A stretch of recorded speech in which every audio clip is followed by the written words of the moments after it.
Hey guys, it's Sue. I decided to do another Overthinkers Society video today. Um, I'd actually made a list of some of the things that I wanted to cover on these series. You guys gave me a lot of suggestions on the last vlog. And in this episode, I was actually going to talk about my songwriting process and, how I write songs, kind of my creative process and how I produce my songs, so on and so on, and all these stuff. And just none of them really felt right. None of them really felt right for me. And what with what's been going on since George Floyd's death and the Black Lives Matter movement and the protests that's been going on. And aside from the fact that this is what everybody's been talking about, and for good, rightful reasons, of course, um, I personally wanted to just cover my thoughts on this matter because the story and the news of Floyd's death really, really hit me hard. It really hit me hard, and it got me really angry. And if you know me as a person, you would know that I'm not the kind of person who gets angry easily. I do not get angry easily, but this really upset me. This news got me really, really angry. Um, this this is my shameful confession, but I'm not a politics person, and I don't enjoy watching the news, and I I don't educate myself with the current state of the world as much as I should. So shamefully, I wasn't aware of this whole news until someone asked me on Twitter days after George Floyd's death, um, asking me if I could share my thoughts on the whole thing and Black Lives Matter movement, and it that got me into reading about the whole story and the news and how it came to be. Um, I did tweet back with a short comment on my thoughts on it, but obviously Twitter, with the word limit and everything, there were limits to the extent that I could fully share my more in-depth take on it all.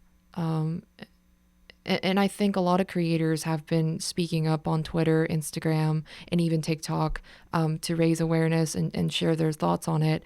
Um, but I just knew that I would personally need more than a 50-second video or a 300 character caption or a screenshot of my notepad or a single image kind of that succinctly sums up the whole message and everything. I needed more than those. I needed a longer format outlet to really show my whole view of everything and my feelings about this.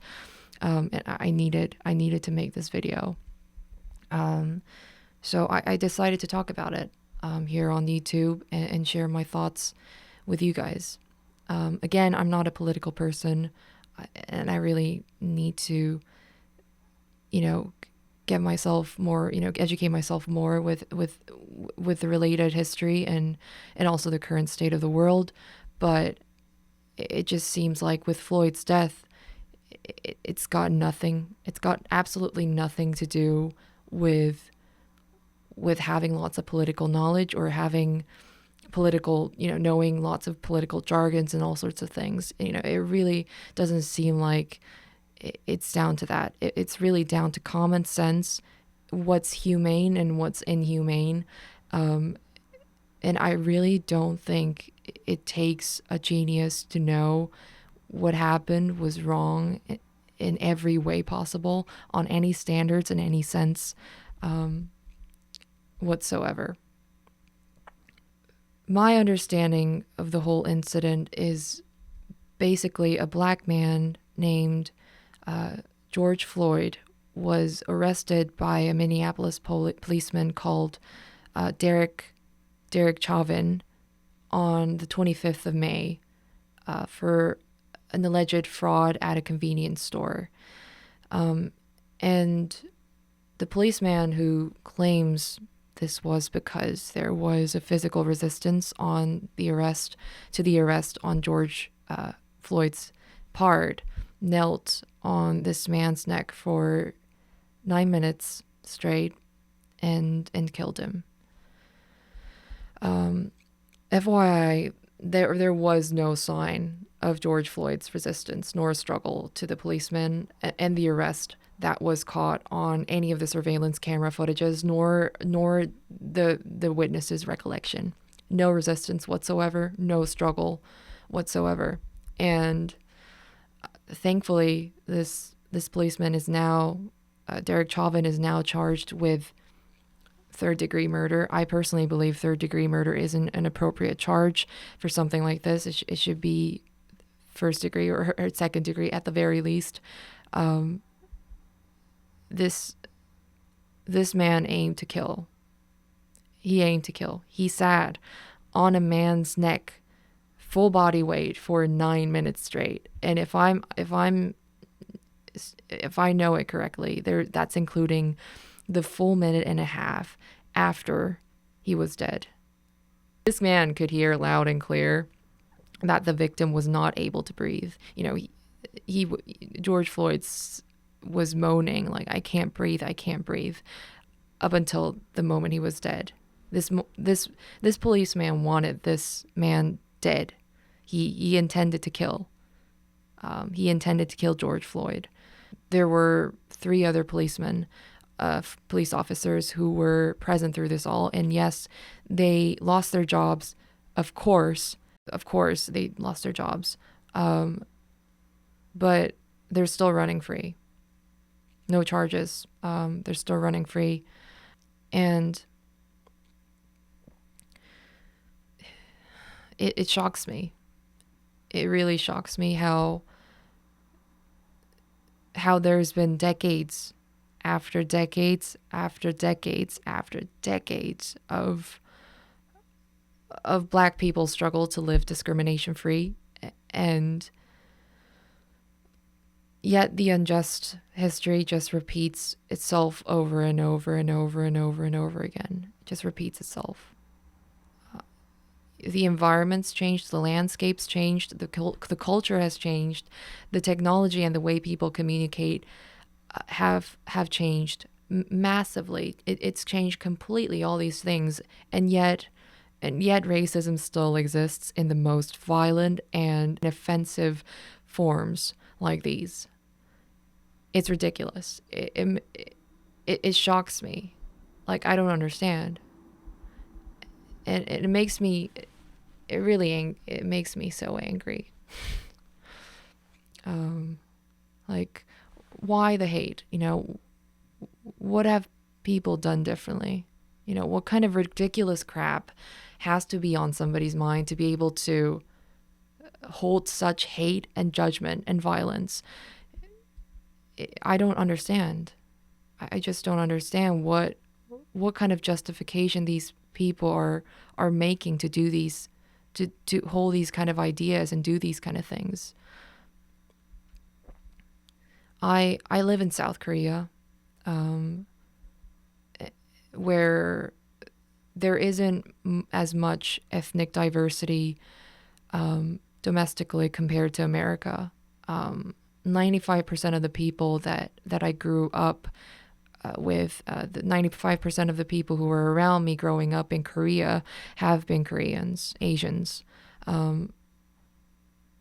But I did live briefly for a few years in Boston, Massachusetts, in America, and most recently in England for a few years studying. And during my years abroad, I'd be lying if I said I never experienced any form of racism. You know, I've gotten rejected in restaurants. I've had random people come up to me in the middle of the street out of nowhere, shouting at me a random Japanese word and just walking away. And I'm not even Japanese, you know.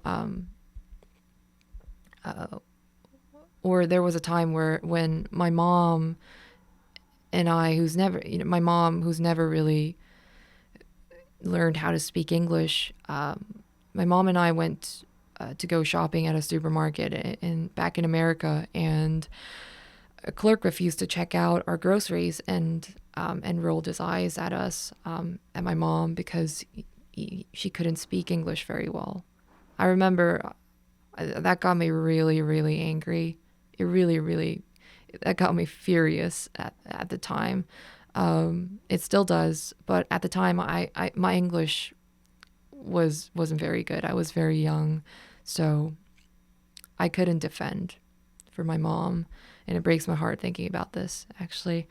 Um, so yeah, my family and I have had our fair share of experience when it comes to racial discrimination, but never, never in my life have I felt like my life and the lives of my loved ones were in danger due to the color of our skin.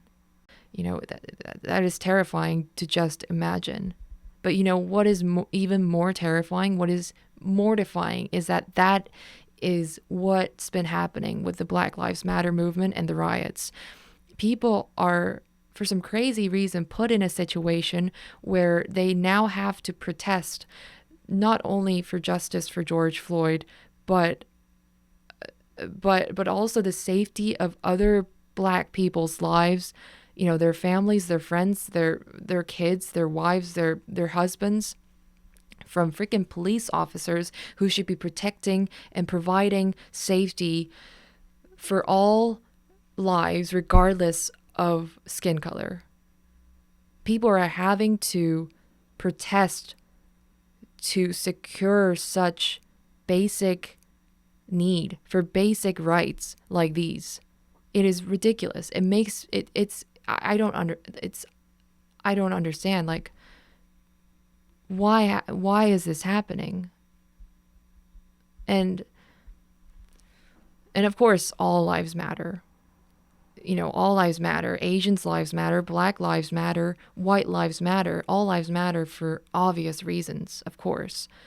But for people to live in fear for their lives and safety due to nothing different other than their skin colors, it means there's something clearly wrong with the state of racial inequality, racial equality. It means there's something that fundamentally needs to be made right. Judgment is a social nature. We all have to admit, I've judged people before. We've all judged others before. It's in our human nature, yes. But how dare anyone put a threat to and take away someone's innocent life, or any life, or think one's better than the other for no reason other than the fact that one's skin is lighter or darker than the other. How dare anybody? That I find it is the most insane, cruel, inhumane, ridiculous form of arrogance. And shame on them. Shame on them. There's no way in any circumstance or any standards this could be justified. There is no way. There is no way. And as of this recording, yes, Derek Chauvin is filed with third-degree murder, but the 3 other former police officers are still running free. There's a petition for people to sign, for anybody to sign, to have these men to be charged properly and be brought to justice. I'll put the link to the petition in the description below, and please sign. Please sign the petition. It's the simplest thing ever, but every single signing would go a long way. It would all add up. Yeah, that's my thought on this. I really, really hope everybody who has even remotely contributed to this disgusting event be brought to justice, rightfully. And rest in peace, George Floyd.